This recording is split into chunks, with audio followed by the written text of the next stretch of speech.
climate change reduction by working in partnership. The Liberal government is abandoning partnership on the climate change front and in the process unilaterally driving our working class and middle class into poverty.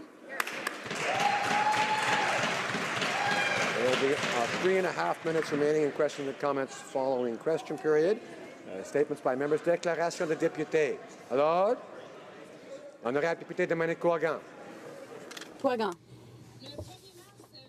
On March 1st, 1927, the Council of London redefined the borders of Labrador and gave Newfoundland part of Quebec's territory. The border in those waters was always clear, and the borders, as they are currently defined, takes away part of Quebec's territory. For 90 years, Quebec has denounced Labrador's borders. This is an injustice that Canada has just gotten us used to. The 150th of the so-called Confederation is the same thing.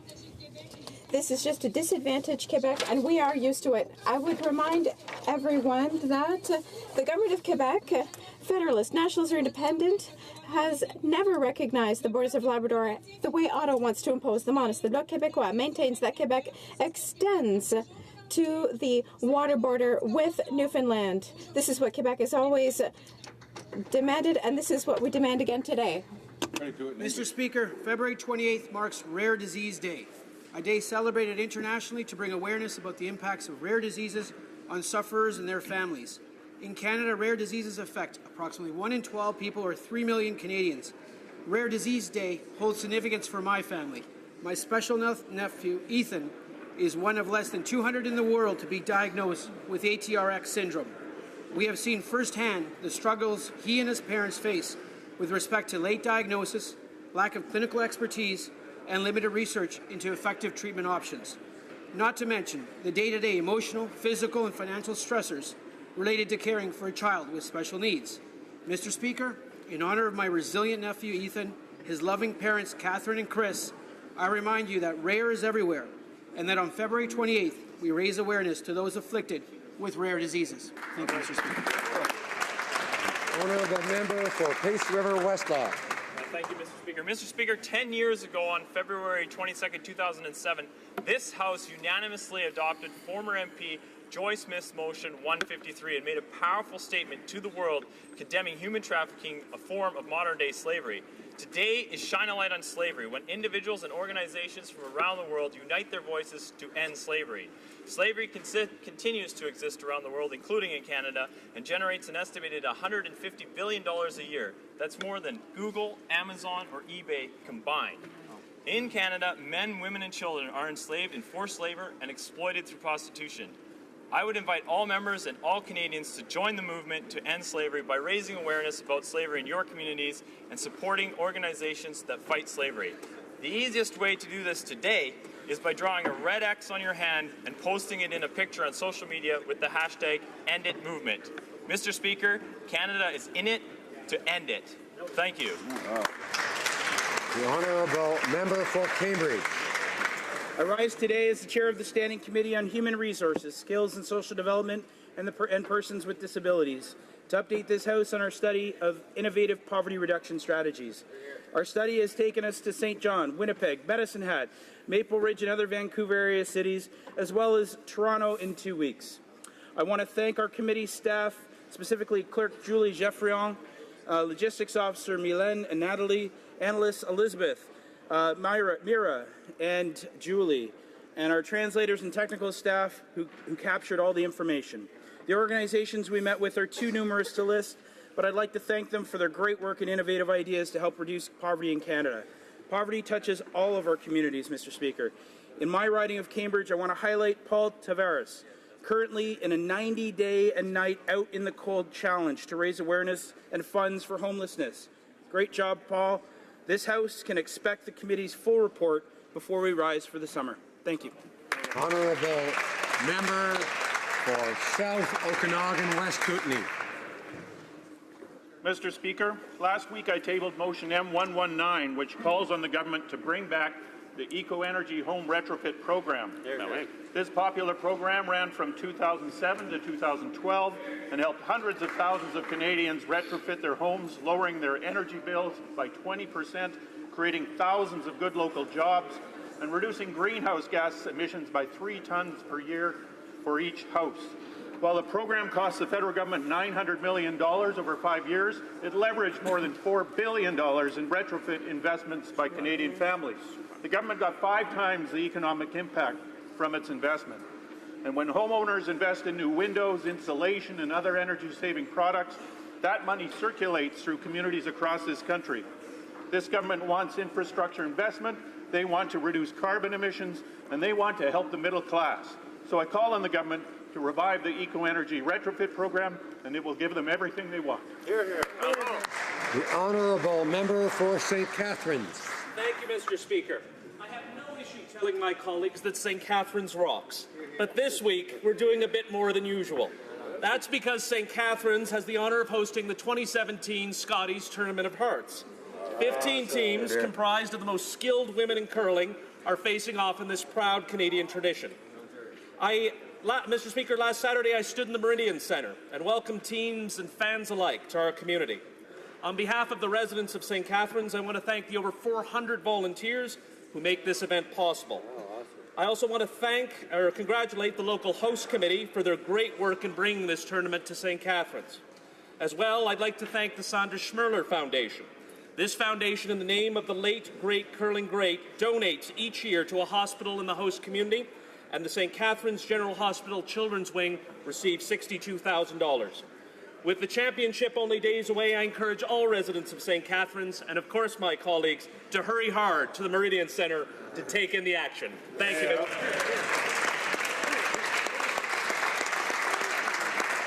The honourable member for Dufferin Culloden. Mr. Speaker, I'm very proud to rise today to recognize the achievements of a young leader in my riding. Scott Smith is a 10th grade student at Orangeville District Secondary School, and he lives with Asperger's syndrome. Scott was bullied as a young boy and has since dedicated himself to combating bullying. In grade 5, Scott developed a website to poll students on bullying, hosted an anti-bullying t-shirt design contest, and raised funds to bring guest speakers to his school to educate students on the effects of bullying.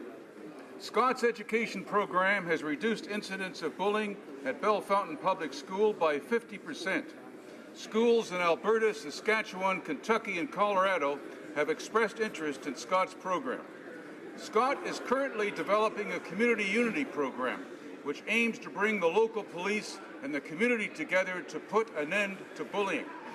Mr. Speaker, please join me in congratulating Scott and wishing him well on his future endeavours. Honourable member for Nipissing-Temiskaming. Mr. Speaker, words can hurt. It's that simple but powerful message behind a campaign to end the use of the R word. You know the one, a clinical label for people with developmental disabilities that has become an insult. It's offensive, it's derogatory, and it's demeaning. Worst of all, it reinforces a stereotype that people who are intellectually challenged have less value. March 1st is Spread the Word to End the Word Day. Dans ma circonscription, le comité... In my riding, the Temiskaming South Association joined the movement by the Special Olympics, and I am proud to say that this committee is unique because its campaign is bilingual. Please go to the official website, r-word.org, and make a pledge. Let's eliminate the R word from our vocabulary and replace it with a new word, respect. The honourable member for Don Valley North. Mr. Speaker, last year my office ran a successful free tax clinic for constituents with modest incomes and simple tax situations in my riding Don Valley North. With the tax season right around the corner this year, people need help finding their taxes. I'm proud to say that this service will be running again this year. This CRA-approved clinic is managed through my constituency office. Our volunteers are ready to prepare income taxes returns for all eligible individuals from mid-February to end April. I encourage all of my colleagues to consider organizing similar services in their own ridings. Helping ordinary Canadians navigate their taxes is a simple effective way to help strengthen communities across our country. Thanks. Honourable member for Flamborough-Glanbrook. Mr. Speaker, on the week that my constituents celebrated Family Day, I rise to voice serious concern that the increasing tax burden this Liberal government is placing on our families has reached a breaking point. In Flamborough-Glanbrook, young families are the largest and fastest growing demographic. Young couples and parents are working hard in pursuit of their dream to own a home, to make a better life for themselves. Mr. Speaker, we should be rewarding their hard work and not punishing it with new taxes. When the Prime Minister travels to European galas to lecture others on middle-class angst, he needs to first look at his own actions, because actions speak louder than words. Actions like a carbon tax and a CPP hike. Actions like the cancellation of tax credits families relied on for sports and arts programs for their children. Actions taken by this government. Mr. Speaker, here's my challenge to the members opposite who talk a big game on reconnecting with the middle class. Long before next Family Day, actually go to a local Tim Hortons or a breakfast diner and hear the increasing frustrations of young families before contemplating more taxes to fund a free spending way of this Liberal government. The Honourable Member for Rivière-des-Mille-Îles. Thank you, Mr. Speaker. 2016 was the best year for the Canadian tourism industry in more than 10 years. Nearly 20 million international tourists visited different parts of our country, including my lovely riding of Rivière-des-Mille-Îles. Our government knows that the tourism sector is an important economic driver and supports more than 637,000 jobs, which represents nearly 2% of Canada's GDP. It's the top employer of young people as well as small businesses. Our government invested into the tourism industry by investing $50 million into Destination Canada to strategically target international markets where we can increase our tourism. Our Connecting America program had great success by bringing even more of our American neighbors to Canada, which is an increase of 17% for the last year. Mr. Speaker, as we celebrate Canada's 150th, let's hope that 2017 is a record year. Thank you. The Honourable Member for Argenteuil-La-Petite-Nation. Mr. Speaker, I would like to seize the opportunity I have in this House today in order to congratulate the Minister for Sport and Persons with Disabilities. She is part of an exceptional group of 5 people. Indeed, she was chosen by the Canadian Paralympic Committee to be part of the Hall of Fame, the Paralympic Hall of Fame this year. Our minister was inducted into the Builders category alongside Maureen Orchard from Winnipeg, Manitoba, and Archie Ellison from Toronto, Ontario. Alberta, as well as the para-alpine skier Karolina Wisniewska from Calgary, are named in the category of coach and in the category of athlete, respectively. The Canadian Paralympic Hall of Fame pays tribute to those who have made significant contribution to the development of the Paralympic movement in Canada. To all the nominees, in my name and the name of all my colleagues, congratulations.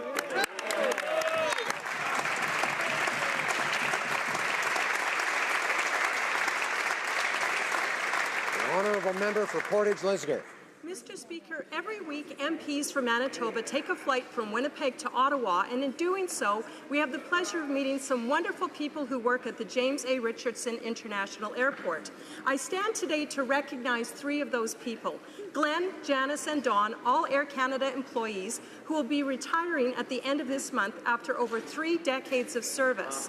Glenn, Janice, and Dawn have always had a smile on their face, a warm welcome, and an air of reassurance as weary travelers passed by them.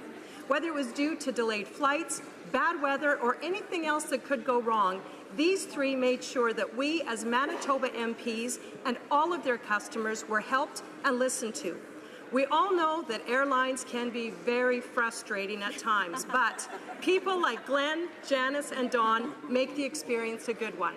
I wish all the very best to these 3 as they begin the next chapter in their lives. From all of the Manitoba members of Parliament you have been so good to over the years, thank you. You will be missed. The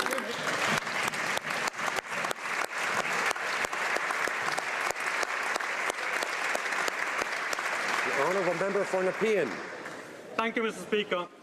Our government economic policies are working, and we are delivering jobs to the middle class and those working hard to join it. According to StatsCan report, jobs for core age workers have highest employment rate in Canada since October 2008, before the Great Recession. Here in Ottawa, the unemployment rate is lowest in more than 5 years. In a recent survey conducted by Ontario Chamber of Commerce, 62% of its members are either somewhat or very confident in their own futures. 4 in 5 expect to maintain or increase their revenues in the next year. A quarter of businesses expect to hire more employees next year. The report also states business taxes are not a big problem, and in fact, Mr. Speaker, the top priority for 53% of them is acquiring suitable staff. This is indeed great news for the middle class. Thank you, Mr. Speaker. The Honourable Member for Longueuil-Saint-Hubert. Mr. Speaker, yesterday we learned that in a galaxy far, far away that there were 7 habitable planets orbiting the TRAPPIST-1 star. And closer to home, we found out yesterday that the conditions are in place for there to be life on La Pointe de Longueuil, this enormous swath of federal land along the Saint Laurent River, from which our history flows, and in a very real sense, where flows the drinking water for half of Quebec's population.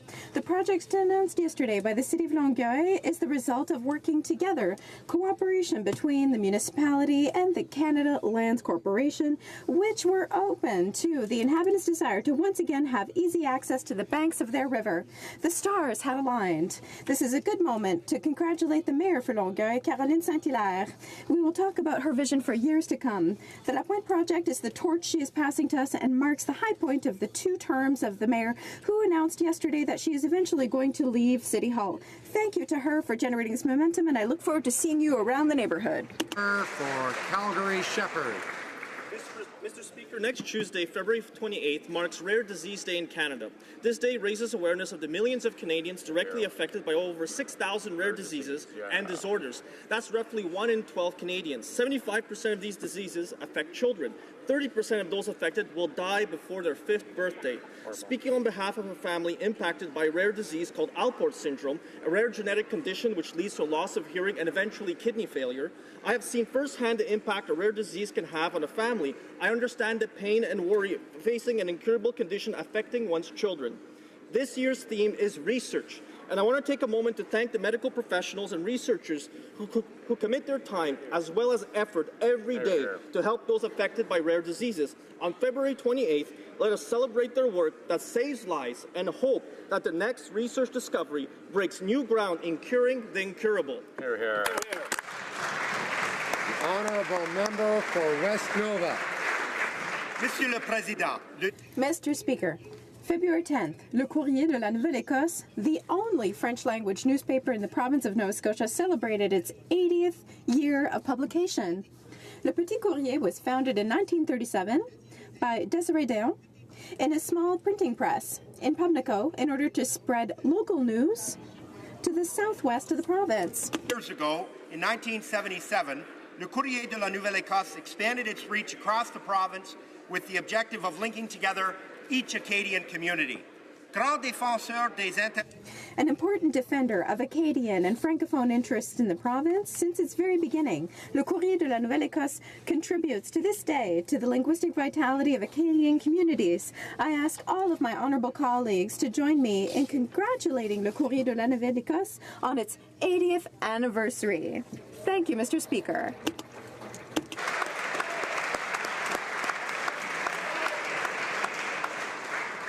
Questions orales, oral questions. The Honourable Leader of the Opposition.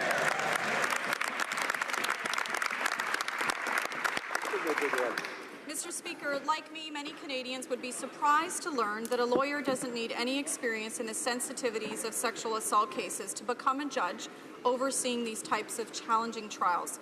There currently is also no mandatory training for sitting judges. Today I introduced a bill to help fix this. Mr. Speaker, we need to build confidence in our system so more sexual assault survivors feel comfortable coming forward. Will the Prime Minister join me and support this bill that requires mandatory sexual assault training for lawyers who want to become judges? The Honourable Minister of Justice. Well, Thank you, Mr. Speaker. I agree that there is a necessity to ensure that we have confidence in our justice system. With respect to victims of sexual assault or victims of gender-based violence, they need to be treated with respect and dignity at all stages. I recognize that the honourable member across the way has introduced a private member's bill, and I look forward to continuing to speak with her as well as reviewing the private member's bill as it proceeds through the House. The Honourable Leader of the Opposition. Mr. Speaker, in university, I worked at a rape crisis center and I took part in a study group on trials. I saw what sexual assault survivors look like. Without sensitivity training for judges, it's more difficult for everyone. Today, I tabled a bill to solve this problem, and I hope all members will support this nonpartisan issue. Will the Prime Minister join me to support girls and women and support mandatory training on sexual assault? Well, Mr. Speaker, I appreciate the question from the honourable member across the way, and I think without equivocation, all members of this House recognize and acknowledge that sexual assault and gender-based violence is wrong, and we have to do everything that we can to prevent it. I also recognize that the member has introduced a private member's bill. I look forward to continuing my conversations with her. I look forward to reviewing the private member's bill in detail to see how we can continue with the objective of ensuring that victims of sexual assault are treated with respect and dignity. Honourable Leader of the Opposition. In June 2014, Justin Bourque murdered constables David Ross, Fabrice Gevaudan, and Doug Larch. It's been described as one of the worst crimes in Canadian history. Because of back-to-back sentences for multiple murders, Bourque received a life sentence with no chance of parole for 75 years. Will the Prime Minister do the right thing and commit today that he will not touch consecutive sentencing? Honourable Minister of Justice. Thank you, Mr. Speaker, and certainly our deepest sympathies go out to the families. We recognize that these were heinous crimes and that they need to be prevented, and public safety is of paramount. The Criminal Code currently has the strongest penalty for murder, which is life imprisonment, and judges have the opportunity or the ability to utilize their discretion to impose consecutive sentence with respect to individuals that present before them that are have committed such heinous crimes. I look forward to continuing to do the work around the criminal justice system as we move forward to make sure that we improve. The Honourable Leader of the Opposition. Mr. Speaker, yesterday the Prime Minister stood in the House defending his decision to approve the sale of a piece of Canada's healthcare system to China, but he couldn't say exactly who owns this company. So in addition to the time they've spent reviewing this approval, they've now had 24 hours to figure out who owns this company. So do they have an answer yet? Who owns Onbung Insurance? The Honourable Minister of Economic Development. Mr. Speaker, we've been very clear that investment is so critical for creating economic growth and jobs, particularly here in Canada.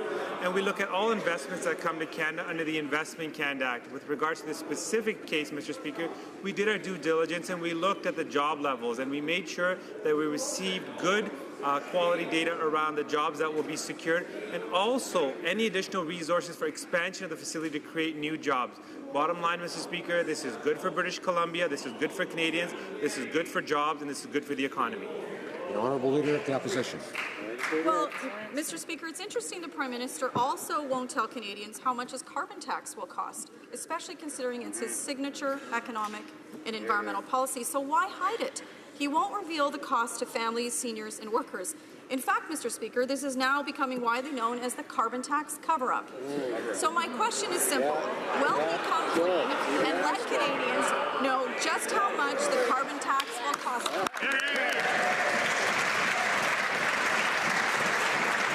Honourable Minister of Environment.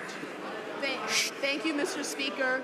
Unlike the party opposite, we understand that there's a real cost to not acting on climate change. We know that it costs one... Order. I know members are excited to hear the answer, but we need to hear it. We have to settle down, stay calm. We're going to be away from here soon for a few days, working hard in our constituencies. The Honourable Minister of Environment has the floor. We know that the cost to Canadians through insurance claims from climate change incidents like floods, like forest fires, is more than $1 billion. And that number is going to continue to rise. That's why we are taking serious action. We're putting a price on pollution. We're going to grow our economy. We're going to invest in good jobs because it's the right thing to do and it makes business sense. Order. The honourable member for Stina-Bulkley Valley. Thank you, Mr. Speaker. The law says you can't give a bunch of money to a political party on Monday and then ask for special treatment on Tuesday. That's why we have a 5-year ban between fundraising and lobbying. But the chairman of a pharmaceutical giant named Apotex held a $1,500 a person fundraiser featuring the Prime Minister himself and is now lobbying the Liberal government. Just so we're all clear, this is totally illegal. Do the Liberals actually think it's appropriate to have lobbying meetings with a pharmaceutical giant that has raised tens of thousands of dollars for the Liberal Party? Yes or no? Honourable Government House Leader. Mr. Speaker, with respect to the previous fundraising activity, the Conflict of Interest and Ethics Commissioner has said that no rules were broken. That being said, we recognize that we can do more, and that is why the Minister of Democratic Institutions will be introducing legislation to make political fundraising even more open and more transparent. Thank you, Mr. Speaker. The honourable member for Jonquière. Mr. Speaker, once again, this government is under investigation for ethics problems. The lobbying commissioner will examine the fundraising activities that apparently gave privileged access to the president of Apotex. We keep being told that the Liberals are respecting the law, but the lobbying commissioner finds something amiss. So does the Prime Minister still believe that his government is still a model of ethics? The Honourable Government House Leader. Mr. Speaker, let's be clear. The lobbying commissioner observed the activities of lobbyists. With regard to recent fundraising activities, the ethics commissioner has ruled that no rules were broken. But we do recognize, having said that, that we can do more. That's why the Minister for Democratic Institutions will be tabling legislation to make the system more transparent and open. Thank you. The honourable member for Jonquière. Mr. Speaker, the government continues to tell us that it's following the rules, but the ethics and lobbying commissioners are constantly investigating this government. Behind the fine provinces of being the most ethical government ever, we see that the sponsorship scandal party is not too far behind. How can this Prime Minister claim that he's brought about real change when he's again under investigation? The Honourable Government House Leader. It's important to note, Mr. Speaker, that the lobbying commissioner observes the activities of lobbyists. Our government will continue to work very hard to meet the challenges and the expectations of Canadians. Stina-Bulkley Valley. Mr. Speaker, Canadians are seeing a very disturbing pattern here with these Liberals. If you're a giant pharmaceutical company or you're a billionaire with his own island, the Prime Minister is at your beck and call, even if it means breaking the law. But if you're just a regular Canadian struggling to pay the bills, struggling to pay for those overpriced medicines, well, the Liberals, they're just not that into you. So if the Liberals will crawl across broken glass to answer the phone of the wealthy and well-connected, when are they going to work half as hard for average Canadians who are just trying to follow the law and pay the bills?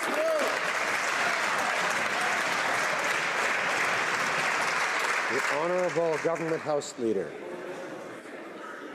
In regards to the comments that the member is making, and I'm sure he also knows better that when it comes to the lobbying commissioner, that lobbying commissioner looks at activities of lobbyists.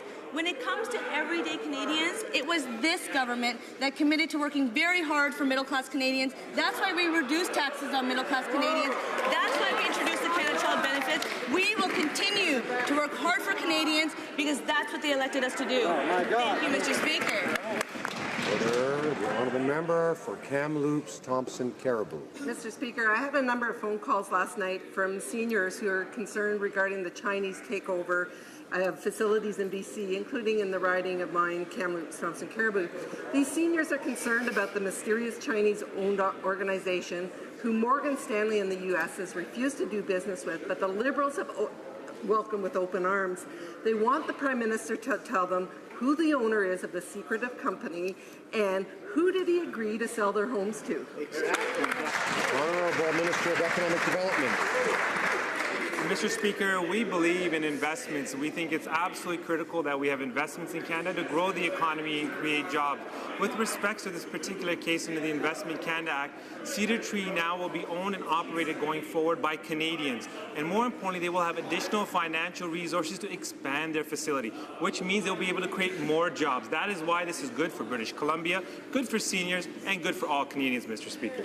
Honourable member for Kamloops, Thompson, Caribou. Mr. Speaker, I know many of the people that live in these facilities, and they deserve to know who owns their home. Exactly. Our seniors are concerned about the quality of care and food, the credentials of people caring for them. This transaction is clearly not about charity, it is about profit. Why would the Prime Minister put the care of our parents and our grandparents at the mercy of profiteers pulling strings from Beijing? Honourable Minister of Economic Development. Mr. Speaker, it's our government that's shown leadership when it comes to supporting our seniors. We reduced the old age security limit from 67 to 65. We increased the guaranteed income supplement by 10%. But with respect to this particular transaction, again, Mr. Speaker, the additional financial resources will allow Cedar Tree the ability to expand, provide better service, create more jobs. This is good for seniors, this is good for the economy, and this is good for all Canadians, Mr. Speaker. The honourable member for Haldeman, Norfolk. Well, Mr. Speaker, yesterday the Prime Minister defended his approval of the sale of Canadian seniors' care facilities to the Chinese, claiming that it would create jobs for Canadians. Well, today we learned that nothing could be further from the truth. Yep. There are absolutely no new jobs attached to this deal. Surprise. Clearly, pleasing Chinese billionaires is more important than Canadian jobs and Canadian seniors. How can he justify selling Canadian medical facilities companies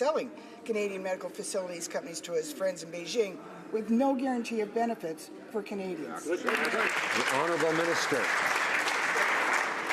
Mr. Speaker, we engaged the British Columbia government, we engaged the Minister of Health to make sure that all the regulations would be followed in that province. But more importantly, Mr. Speaker, we believe global investment is good for Canada, because when you bring investment to Canada, that creates opportunities for growth. When you grow the economy, you create good quality jobs. What does good quality jobs mean? They help strengthen the middle class. That's what this investment is all about. It's about making sure that we maintain good jobs, make sure that they have additional financial resources to expand their facilities, to create more jobs. Again, this is good for the economy, good for job creation, and good for the middle class. Honourable member for Thornhill.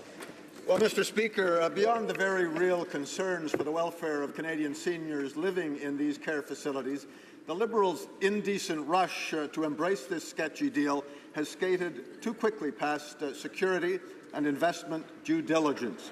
American government regulators and investment houses have refused absolutely to deal with this Chinese company on the basis of murky ownership and shareholder structure. So if the minister is so confident in this backroom deal, will he make public the analysis of Canadian security agencies who reviewed the deal? Honourable Minister of Economic Development. Mr. Speaker, the member opposite knows that this deal was under the provision of the Investment Canada Act. We did do our due diligence, we followed the process, we made sure that this was in the overall net economic benefit of all Canadians. Otherwise, we would not proceed, Mr. Speaker. Again, as I've reiterated before, it's about global investment, it's about creating jobs, it's about growing the economy. We made the best decision in our national interest and the net economic benefit for British Columbians and all Canadians. Honourable member for Battlefords, Lloydminster. Well, thank you, Mr. Speaker. The Foreign Affairs Minister has stated in this House that when it comes to trade deals, and I quote, "We need more transparency in what's happening. We need not just great photo ops, but details on what's going on." So it seems a little strange then that only Chinese state-run media is reporting that Canadian officials have been in Beijing since last Monday for secret meetings on a bilateral trade agreement. Mr. Speaker, why won't the minister be open and transparent with Canadians and tell us, is she negotiating a free trade agreement with China, yes or no? Honourable Parliamentary Secretary for International Trade. Thank you, Mr. Speaker. We owe it to Canadian workers and their families to ensure that we have the access we need to the significant Asia-Pacific market. We will continue to explore ways to expand our commercial relations and our progressive trade agenda throughout the region in the most effective way possible. This will be the message of the Minister of International Trade at the upcoming high-level dialogue in China. As well, and as the member opposite well knows, all of us in this House look forward to sharing the committee's recommendations on the future of our trade with the Asia region. Thank you. Honourable Member for Battleford's Lloyd. Of course, the committee hasn't done any work on China, and they're all about consultations until they should.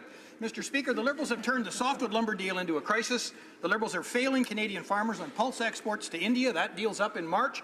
The Liberals rolled over on negotiations on NAFTA without really knowing what they're putting at risk. And now the Liberals are engaged in secret negotiations with Chinese officials. More of the same. Why don't these Liberals start cleaning up the messes they've already created before they launch new negotiations with China? The Honourable Parliamentary Secretary to the Minister of International Trade. Thank you. As the member opposite well knows, Canada is a trading nation.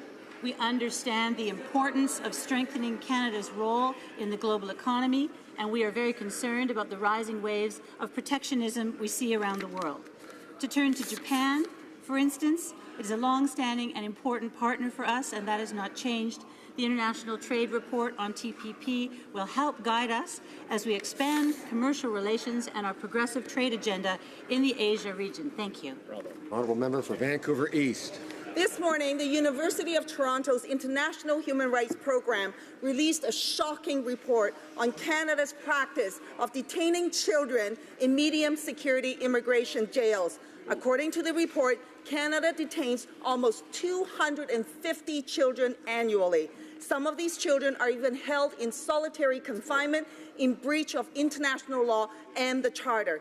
This is a disgrace. Will this government finally amend the Immigration and Refugee Protection Act and prohibit the detention of children? Excellent. The Honourable Minister of Public Safety. Mr. Speaker, immigration detention is a measure of absolute last resort, and that is why we are investing $138 million to both improve the system and to minimize its use. We want to avoid the housing of minors in detention facilities as much as humanly possible.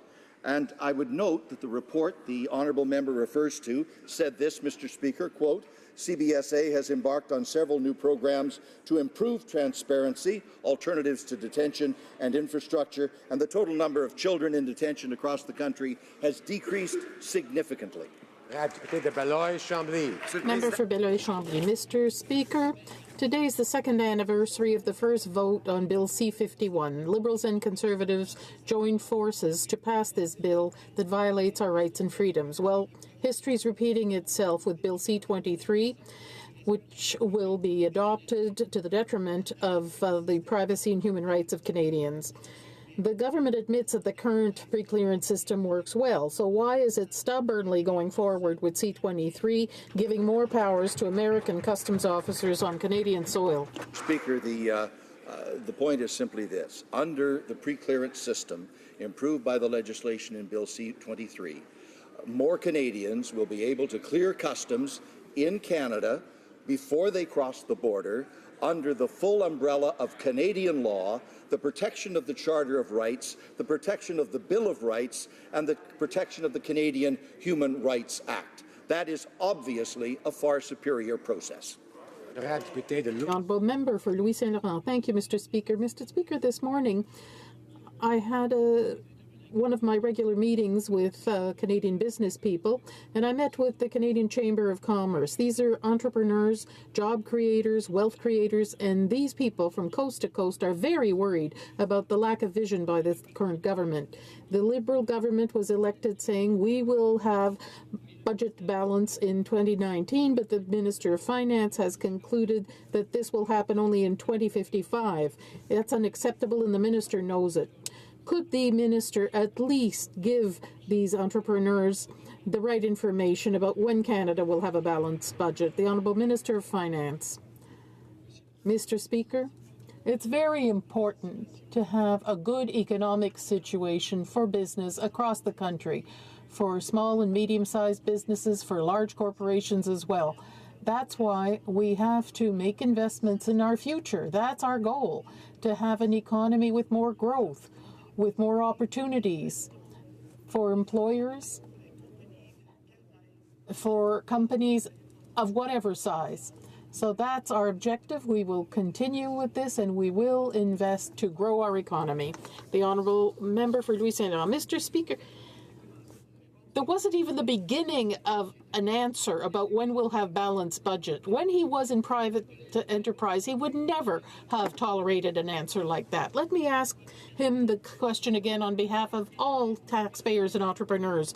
When will this government strike a budget balance? Is it 2019, as was committed, or 2055, like the public servants in the finance department are anticipating, unfortunately? The Honourable Minister. Mr. Speaker, our goal is clear. We want to have an economy that works for Canadians across the country, that works for companies across the country. That's very important. Through investment in infrastructure, in having more innovative companies, we'll have greater growth in the future. In that way, we'll have more opportunities for both people and corporations.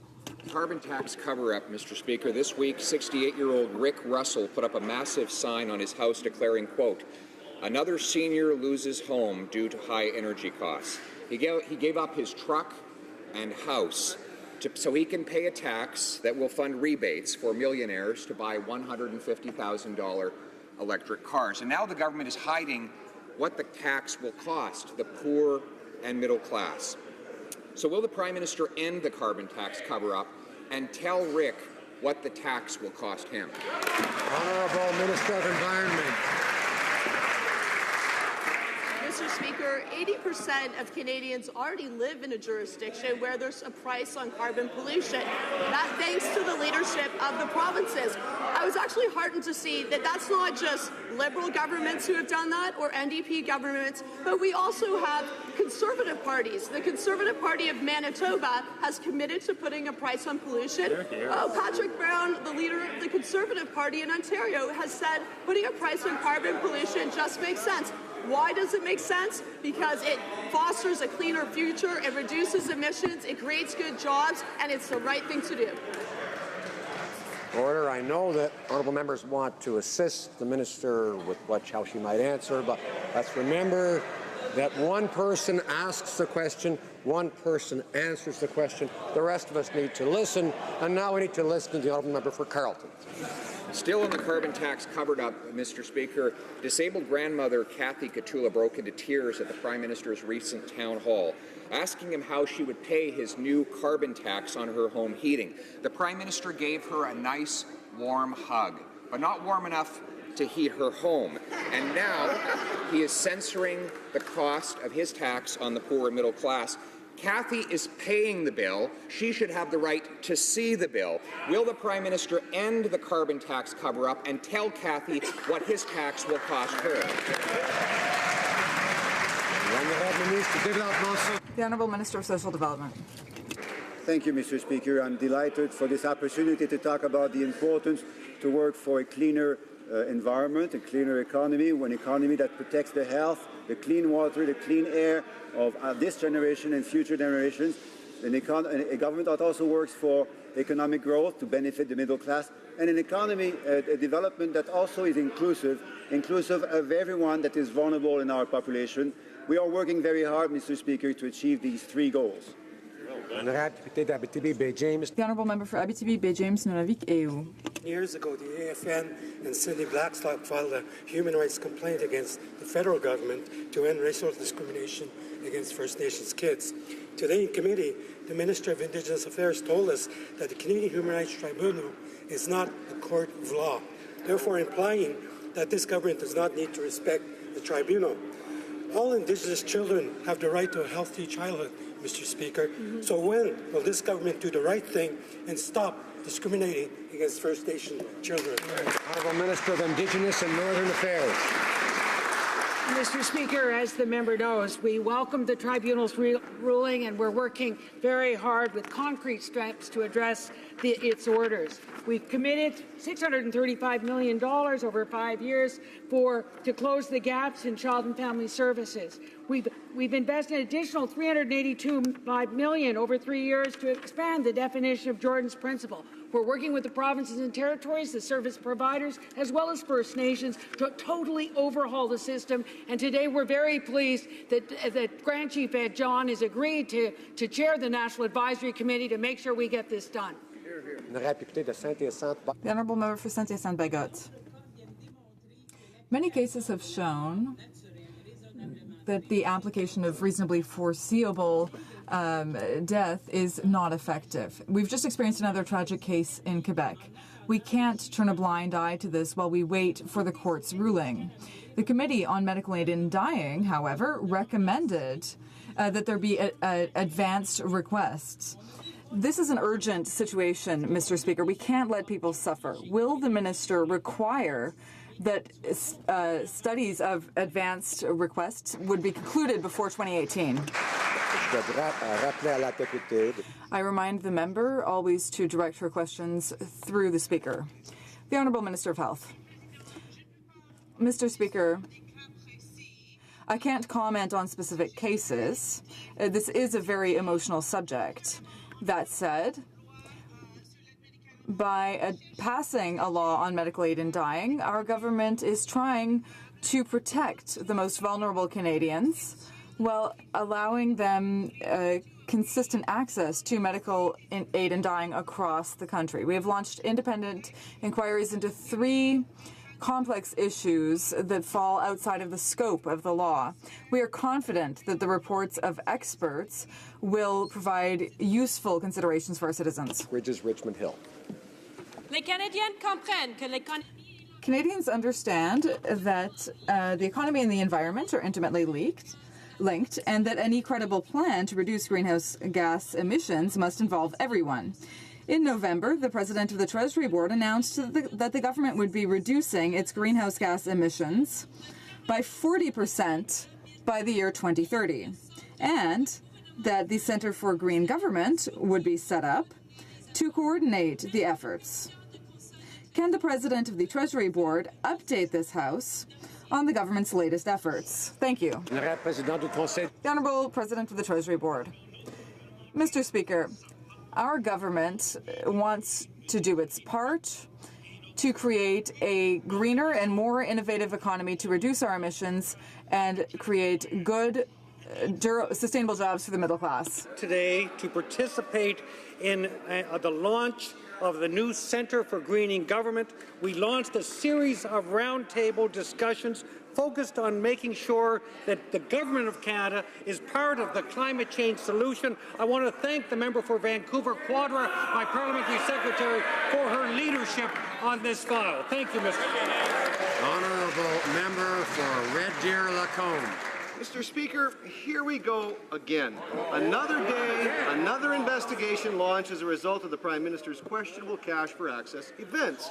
First, the Ethics Commissioner and now the Lobbying Commissioner are asking the Prime Minister about his unethical conduct. We already know the Prime Minister has zero regard for the rules and ethics laws, and we learned yesterday that the Lobbying Commissioner is investigating this Prime Minister's shady cash for access events with his wealthy lobbyist friends. So has the Prime Minister been questioned by the Lobbying Commissioner regarding his cash for access fundraising activity?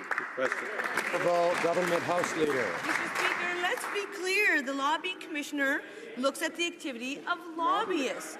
That's what the Lobbying Commissioner does. And just so everyone in the House is able to hear, the Lobbying Commissioner looks at the activities of lobbyists.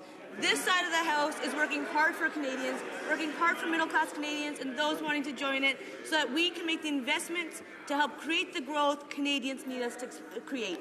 Thank you, Mr. Speaker. Honourable member for Red Deer Lacombe. The Commissioner's clearly looking at lobbyists who are lobbying the Prime Minister, which only makes sense as Prime Minister and as House Leader thinks this all is a big joke. The Prime Minister thinks he's untouchable.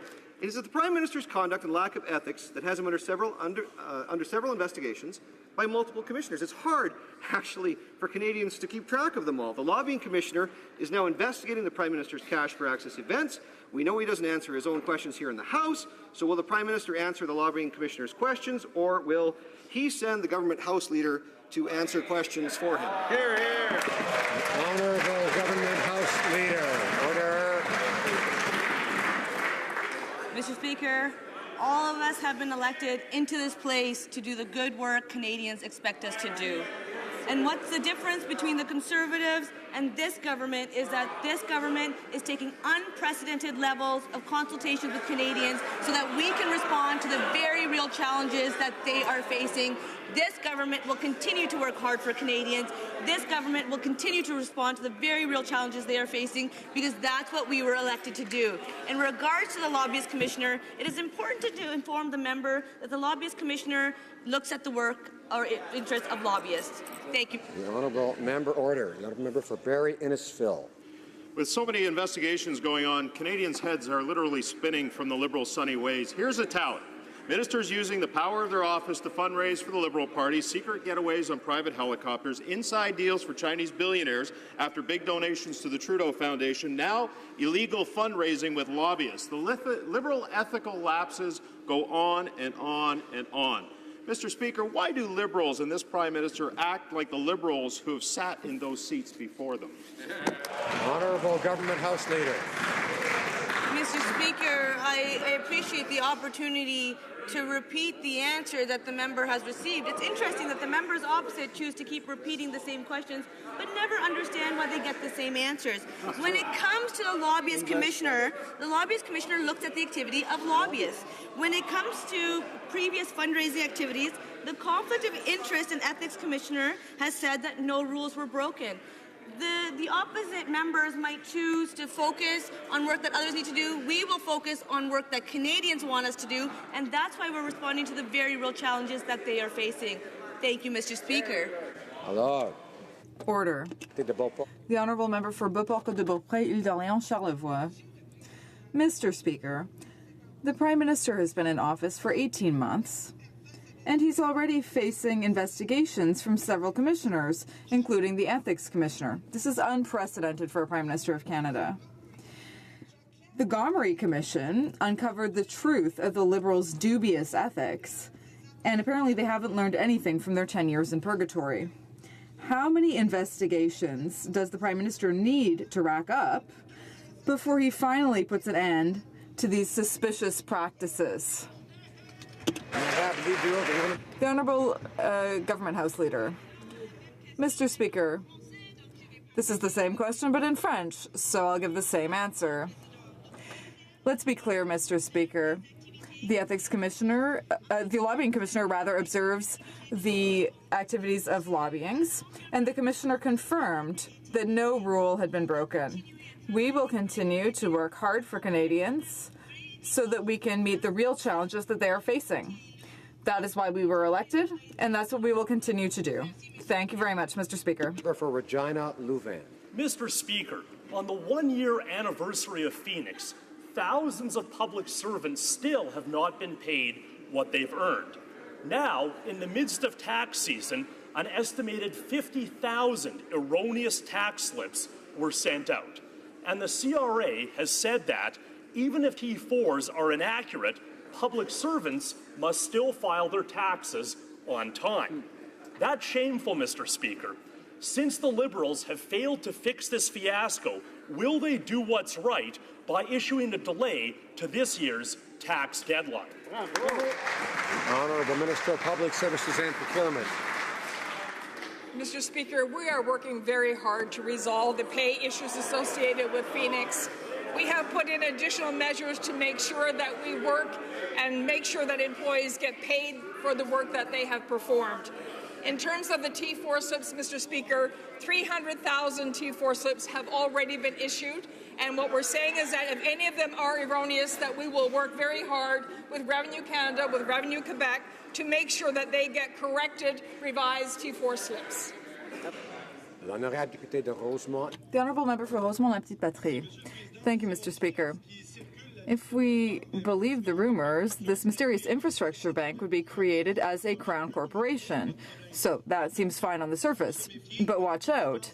There may be serious consequences. This bank, which will generate millions of dollars of public and private investment, will be outside of the jurisdiction of the parliamentary budget officer.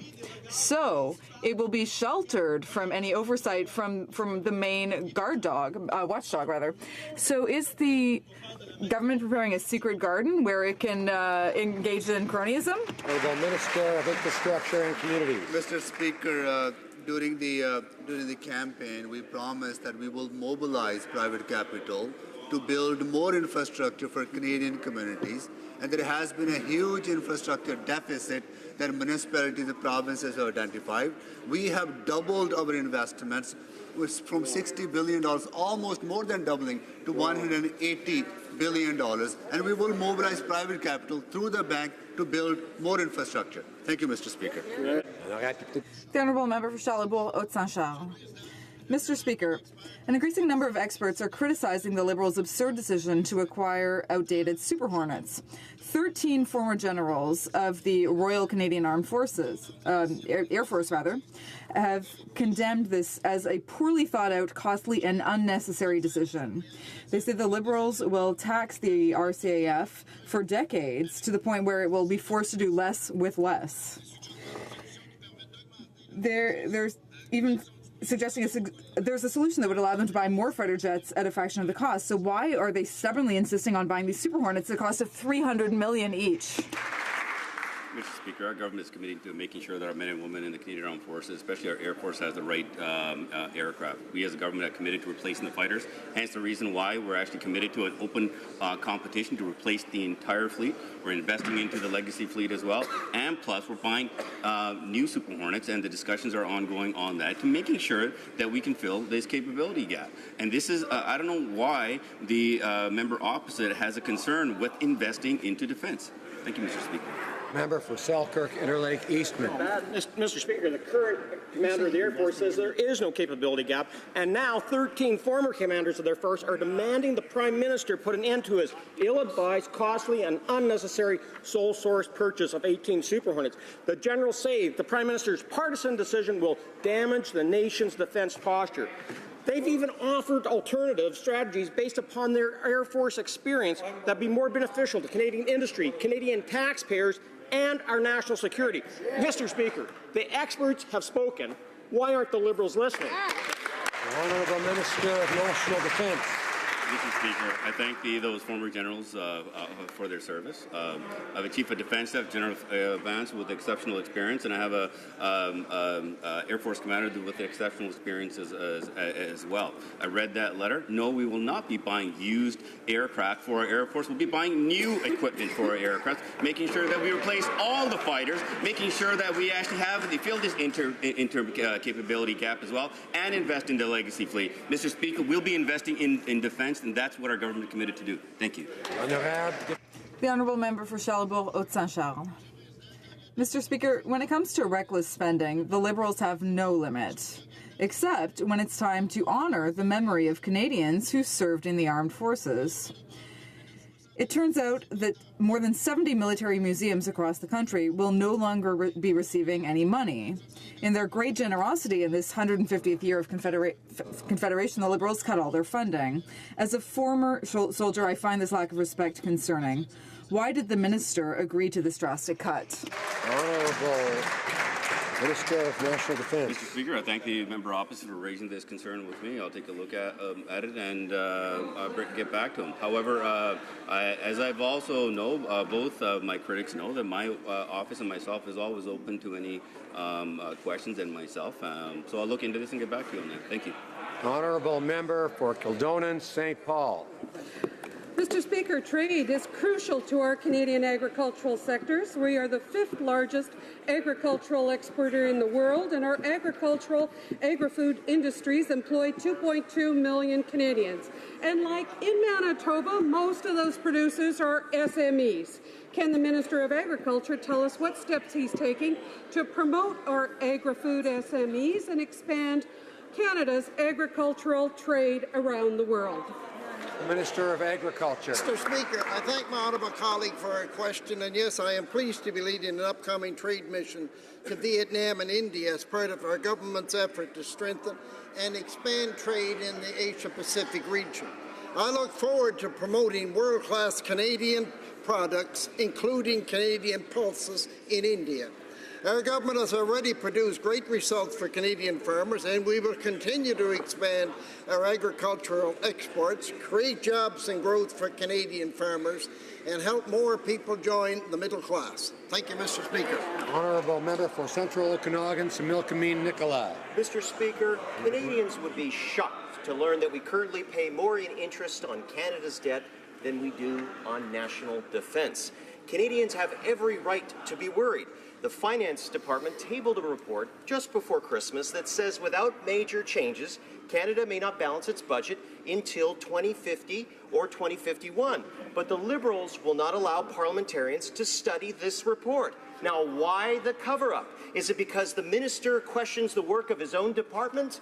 Or does he not want Canadians to know the truth about their reckless spending path, Mr. Speaker? The Honourable Minister of Finance. Mr. Speaker, the report in question showed that Canada's economy is sustainable over the long term.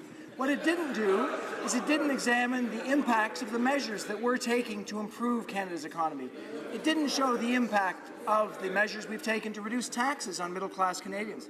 It didn't show the impact of the investments we've made in infrastructure and will continue to make so that we can grow in our economy.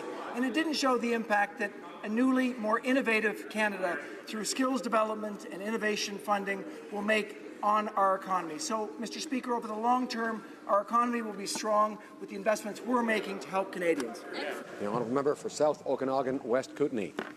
Mr. Speaker, last spring I tabled a motion in this chamber calling for an apology to the 100,000 British home children that were sent to Canada from 1869 to 1948, most of them simply used as cheap labour throughout their childhood. And last Thursday, this House unanimously passed a similar motion, and I thank the member for Montcalm and all the members of this House. So, Mr. Speaker, when will the government present an official apology to the British home children and their descendants, and what measures will be taken to ensure that survivors and families can take part in this important moment?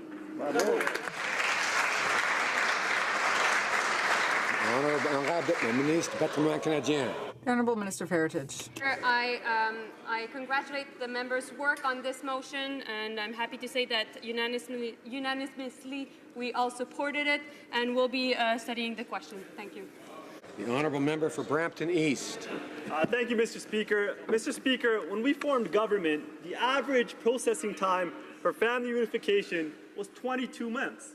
Now, time and time again in Brampton East, I hear how this is putting immense pressure on parents, spouses, and children. Can the Honourable Minister of Immigration please update this House on our government's commitment to reducing the wait time for family reunification? Thank you, Mr. Speaker. Honourable Minister. Mr. Speaker, I want to thank the Honourable Member from Brampton East for his question and for his hard work on behalf of his constituents. Mr. Speaker, we inherited an immigration system that was broken. Applicants faced long processing times that usually kept families apart. That is why we worked really, really hard to make sure that we attack that processing time, lowering it, and now we have a new standard of 12 months for all family class applications. We will continue to lower processing times, and I commit to the Honourable Member and this House that we will have a better client service in the Immigration Department. Member for Banff Airdrie. Mr. Speaker, yesterday I asked the Finance Minister a clear question, but the answer I got was about as clear as mud. And that's just like the muddled answers that small business owners are getting from the CRA. And because they can't get a clear answer, Mr. Speaker, small businesses are fearing the worst. Yet another Liberal tax grab. So again, I ask the Minister, will the new rules requiring Canadians to report the sale of their principal residence on their tax returns eliminate any portion of the capital gains exemption if they run a small business from part of their home? Honourable Minister of Finance. Mr. Speaker, we continue to focus on how we can ensure that Canadians have a fair tax system. We introduced measures to ensure that people reported at the sale of their principal residence. I can tell you this is an important thing to ensure that people get the appropriate tax exemption. And what I can say is that the CRA has a process to allow people an exemption from the principal residence exemption.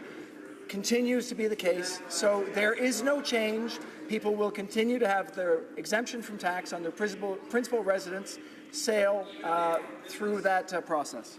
The Honourable Member for Pierre Boucher, Les Patriotes Verchères. Mr. Speaker, when Rona was sold, the Minister of Economic Development claimed that he made his decision based on an analysis of net benefits. Well, following an access to information request, we learned that the minister didn't base his decision on any document. No analysis, no study, nothing. Why did the minister claim to have these documents when he didn't? Is it because deep down he simply doesn't care about selling off Quebec's most cherished companies? The Honourable Minister of Economic Development. Monsieur le Président. Mr. Speaker, we took firm commitments to Canada along the following lines.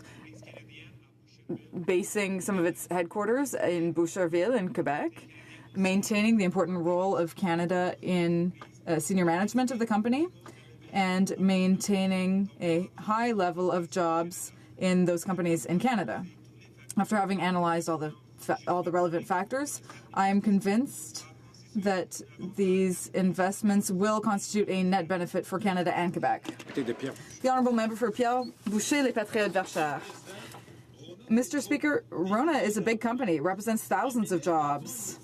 And the minister is essentially saying, well, was there an analysis? Was it a good analysis? We don't really know. What we do know is that according to the Access to Information Act, the response that we got from officials was, we regret to inform you that we weren't able to find the document that responded to your request. That was their request. No document. So either they're hiding something or they have nothing concrete. The truth is that they don't care about Rona.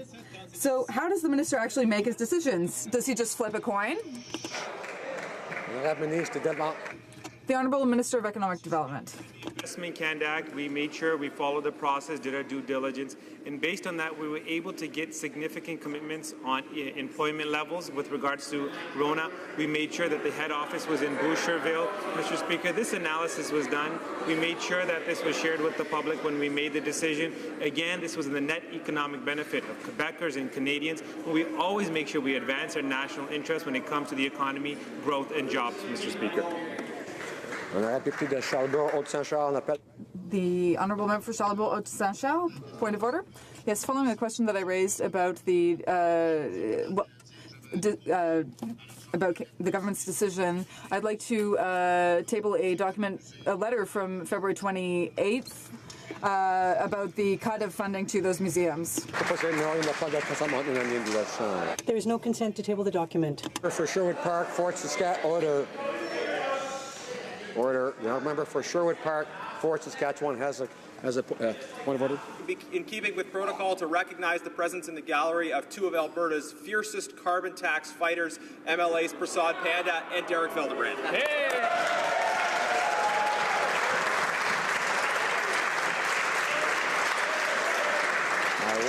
I'm afraid I must point out to the member for Sherwood Park, Fort Saskatchewan, that members do not carry that on. Now, members can use standing orders or other public member statements, I should say, standing order 31s, to say someone's on the Hill or in Ottawa